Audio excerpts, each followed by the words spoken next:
Good morning, everyone. It's Joker, and today we are back with another slime video.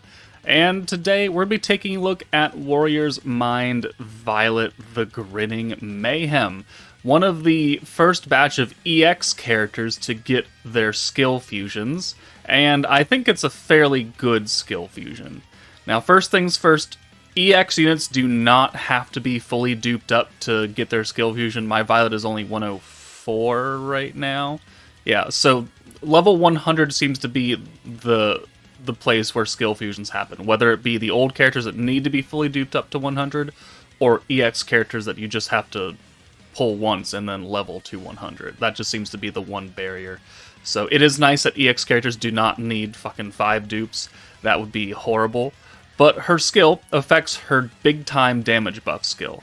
Currently, it's AOE ult resistance down by 55%, pretty powerful, and then physical allies get 40% crit damage. When you fuse this skill, it becomes significantly better because now it's 80% ult resistance down and 50% crit damage. So 10% extra crit damage and 25% extra ult resistance down? 15%? 50, 60, 70, it's 15% extra ult resistance down. Yeah, it's better. And it's still the same cost as well, which makes it even more better. So let's first test out how much she does without the skill fusion, and then we'll skill fuse her, and then go back into the Warrior's Mind stage and see how much she does afterwards.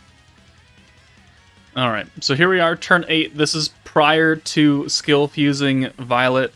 We have not used any alt effects or whatever. We haven't used any stacks of Warrior's Mind, Shion's crit damage. We just have the raw power of what amounts to 11 stacks of Velzard, and then all 3 major buffs.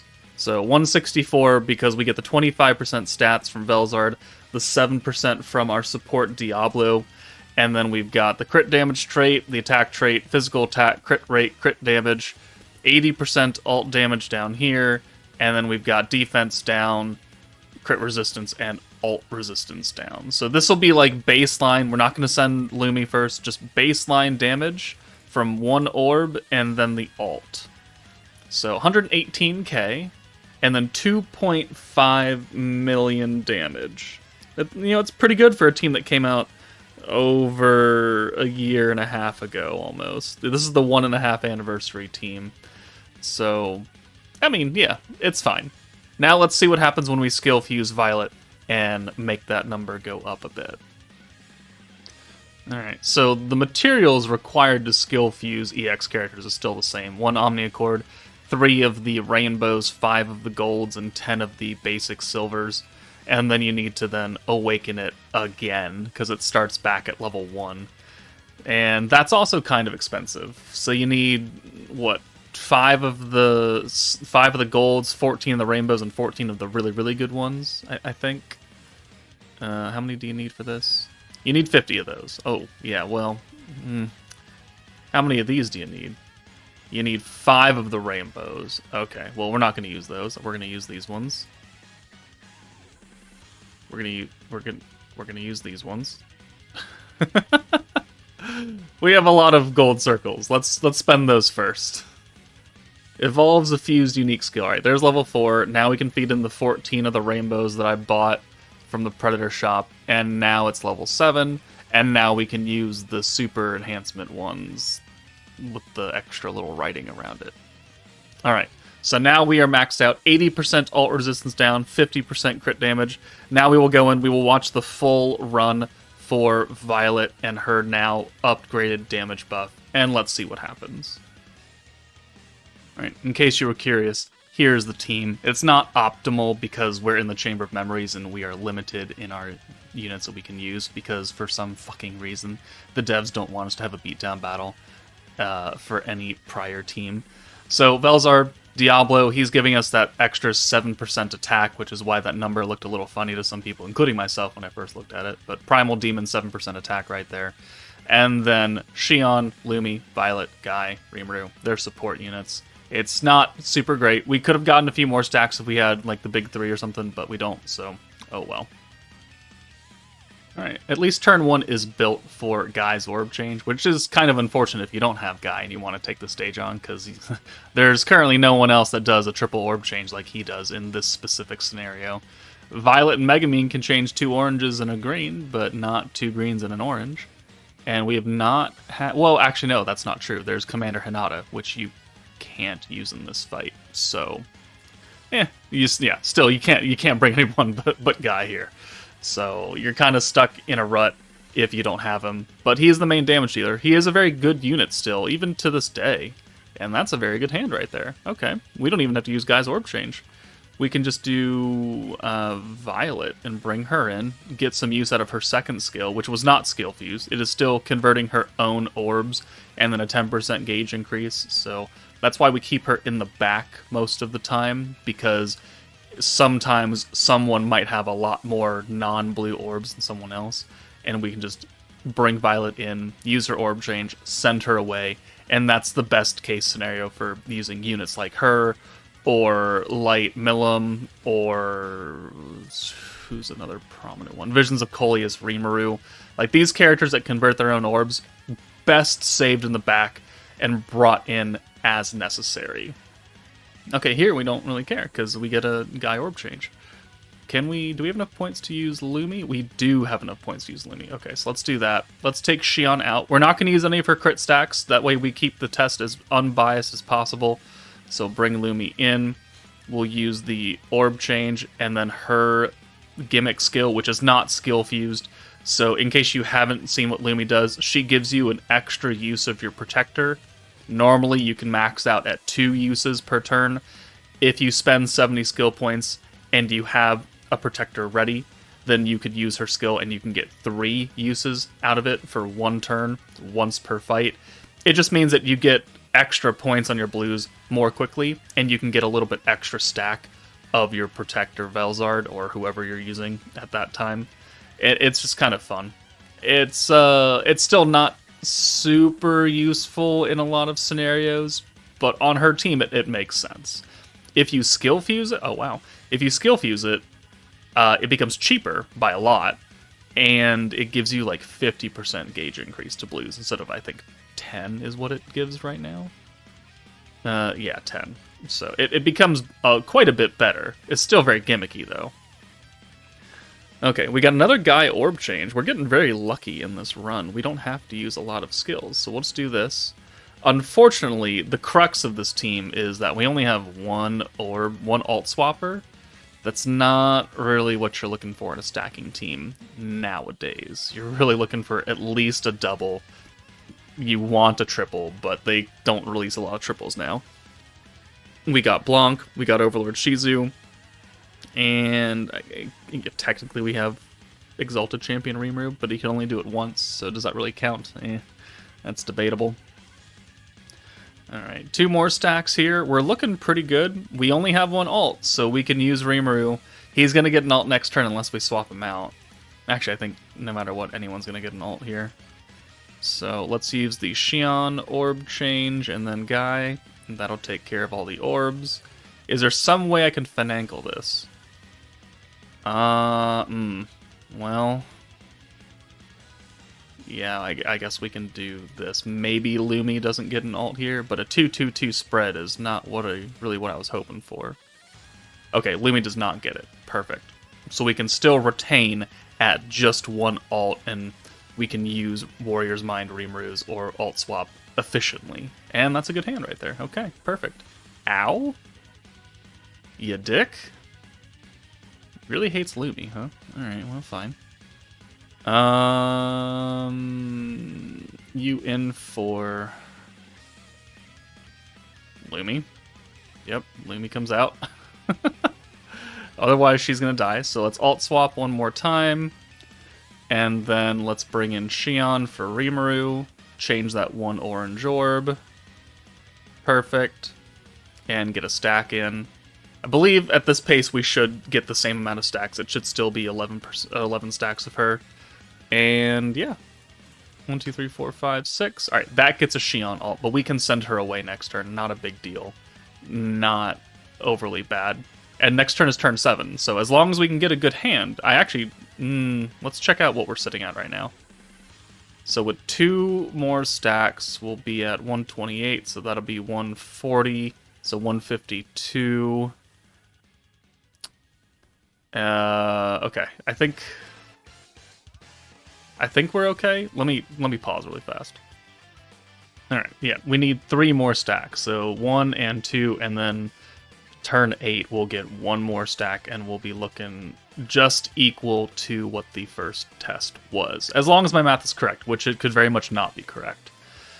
164. Yeah, no, we're okay. We're good. We need 1 more stack, so let's take. Oh, we have another guy orb change. Excellent. All right, let's take Xion out then. We'll bring in that blue. We will do our 1 more singular alt swap and orb change. We don't even. Oh, actually, we do need to use the alt rush because we need that defense down buff to keep it even from the last time. So there's that. We'll send this hand, and then we'll be ready to go. All right. So we did, what, 2.3 million damage, somewhere around there the first time? I don't know, it's been like half an hour in between this clip and the previous clip. Alright, so here's the final stack for Velzard. And now, another 15% alt resistance down, and another 10% crit damage. I think will be quite impactful. So let's bring Illumi in, and then buff, buff, and buff. Boom. Boom, and boom. All right, let's check my math. 164. Oh my god, look at that. All right, crit damage trait, attack trait. Yep, those are still active. Crit rate 100, physical attack 50, crit damage 50, alt damage still 80, and then over on Millam's side, defense down, crit resistance down, and alt resistance 80% now.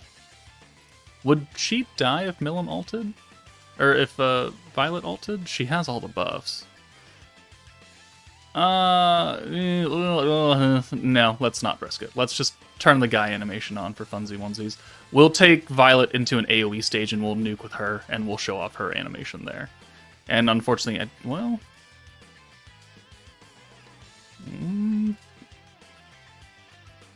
we get that one guy orb change? Fuck you.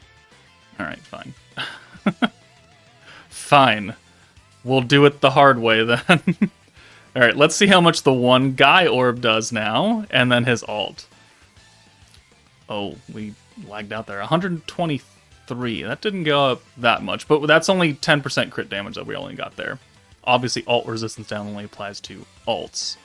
So, okay. 2.3 million. We're looking for a number around maybe 2.6, 2.7, hopefully. 3. Ooh, I miss a... undersold that then, huh? Didn't I? 3 million. That, that's pretty impactful. That's 700,000 damage, give or take. That's pretty good. That's a pretty good buff for being the same exact cost. Like, they didn't up the cost to a 90-point skill. They just made the multipliers simply better. All right, I'm happy with that. Let's see what Violet does in her own nuking scenario now. All right, I'm going to put Violet on this team, go into Tempered Edge. I know they have some crit resistance, so it's only like 20% though, so we're going to bypass that. And Guy, Millam, and Isis are here for orb changing only. I'm not really going to use her alt buff. We're going to use the new Raphael's buff, because it hits everyone in the back, which means that even if Violet is locked into the back slot, we can give her the space buff. So this is a really nice thing. I don't think we're going to be locked in, but we'll see how that plays out. And then the hero is here to give us the crit rate, so we can activate the crit damage from Violet. So this is going to work in my head. Let's see how well it plays out in practice. Okay, because I kept getting frustrated with not getting protection gauge on turn 1. I switched out Millam for Guy. Both of them are only here for their orb changes, but at least we can now ensure that we have protection gauge. Yeah, I mean, let's do this. That's some extra, well, that's alt damage that I don't think we were gonna ever get. So let's take you out. And yeah, let's do Let's do this. Let's just send this. We've got space units all up front. Sounds good. We're going to get locked in, but we're going to have access to the Isis green buff next turn, and we will have a lot of protection gauge going on, except we got no violet orbs, so, I mean, that's just so dandy that it's, you know, it's really what I'm looking for in this game right now is a lot of, it's a lot of Isis orbs. God damn it. Alright, we're going to do it anyways. I mean, we'll get 35% alt gauge every single time we do this. Sure, whatever. I'll just send it all on you. It doesn't really matter. I just want to use... Yeah, it's 35, 35, and then the 35 we already got last time. Should be good. Raising the skill cap is always nice. Alright, that works, technically. Gauge down, so let's change those to greens. We need to turn that off. Well, do we need to turn it off? What are we doing here? So, yeah, let's do this, and let's send this so we get a little bit extra points, and we just open up the field. And then when we're unbinded, we could then use Guy one more time to get the extra free alt gauge, use the Raphael buff, and then next turn we can hopefully have enough points to use both the crit from the hero and Violet's own buff. That's what we're going for. Alright, well, perfect. Thank you very much. Yep, appreciate that. Oh, look at all those orbs. Okay, big time buff. Boom. And then we will... Oh, we have another green incoming. Perfect. Alright. The Ice orbs didn't really work out on... Oh my god, turn 2. But this definitely did work out. So now she's got the space buff going. And we just need to build back up to a number of points. So you come out of here. We need how many? 80... 135 points is what we're going to need. How many do we get here? We're going to cap out. All right, perfect. We are ready to go. So yeah, next turn, we'll bring Violet in, use the hero's crit buff, use the Violet buff, and hopefully we nuke here. Everyone will still have the AOE debuff as well, so that means our AOE ult from Violet will do more damage. And yeah, I think we can call that a day then. Okay, oh yeah, look at those Isis orbs. Give me those. Alright, cool. So, we will buff, and we will buff. 15 points left over does not give us room to use another stack of Raphael. We probably could have used another stack of Raphael last turn. Oh well, not a big deal. He's already given more than enough support here. And now, let us nuke. And I'm fairly confident that this is going to kill. Alright, so AoE, and then single target Dino, and then everything else following up will be put on Lumi in case she doesn't die. And now we can watch Violet's ult, which honestly we don't see very often. Normally she is just relegated to support, unless it was the... What was it, the Prosper Jubilee beatdown, or boss battle 1? Where was AoE? 500,000. It doesn't look very impressive, but 5 turns, you know, we had a big time space buff, we had guaranteed crits, and then we have Violet's buff, 500k, without any extra, like, percentage damage from the Protector. I'll take it. It's enough to kill, and that's the important part. She's an AoE character, she is still quite old, but I think she's fine. She's mainly used as support, and her support buff got better, and that is what's most important, is that it's a better buff. It's the same cost. It didn't go up in cost. It didn't go down in cost either, but I don't think it really needed to. So, overall, I think that Warrior's Mind Violet Skill Fusion is good, and gives me some hope that the other EX Skill Fusions, as we get them in the future, will be as good or as useful, and make characters just a little bit better to keep up with the ever-changing meta now that EX Unbounds are a thing. But let me know what you guys think of Violet in the comments below. That's it from me. Take it easy, and I will see you all later.